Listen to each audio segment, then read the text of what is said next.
Now, migrants fleeing violence, mostly from Central America, they've been stuck at the Mexican border towns, holed up in shelters, waiting to cross over into the United States. With US President Joe Biden now planning to end Title 42, they're now hopeful of being able to leave their woes behind.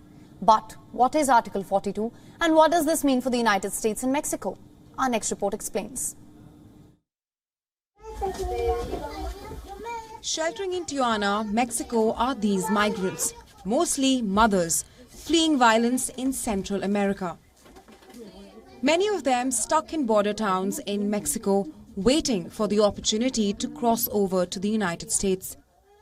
This as US President Joe Biden now plans to end Title 42.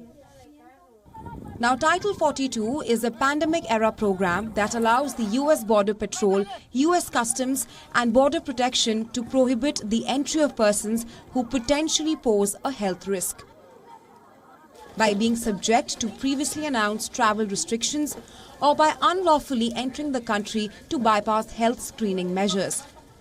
It essentially means that migrants could be expelled from the United States of America on health grounds. Joe Biden plans to end this by May 23rd, something that has presented itself as a beacon of hope for those sheltering in Mexico. They would only say yes or no, and they wouldn't let us in. And I showed them the photographs of the proof, and they were saying no, and we were escorted out.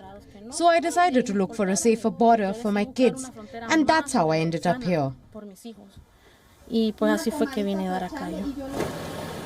But the end of Title 42 is expected to be followed by a fresh wave of migrants, a surge in the number of people crossing over from Central America through Mexico's southern frontier with Guatemala, and finally pouring into the United States, in light of which Mexico is set to beef up security on borders.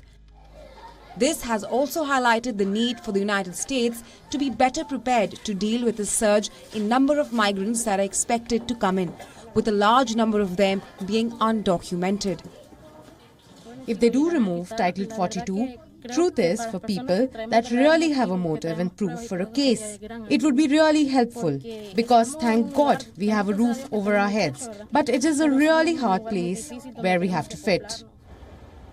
In recent weeks, US Customs and Border Protection have registered 7,800 undocumented migrants a day along the border with Mexico.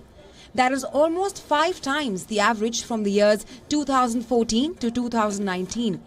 In the year 2021, Mexican authorities recorded over 300,000 undocumented migrants.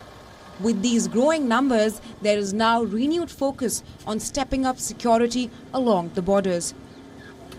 Bureau Report, WION World is One. WION is now available in your country. Download the app now. Get all the news on the move.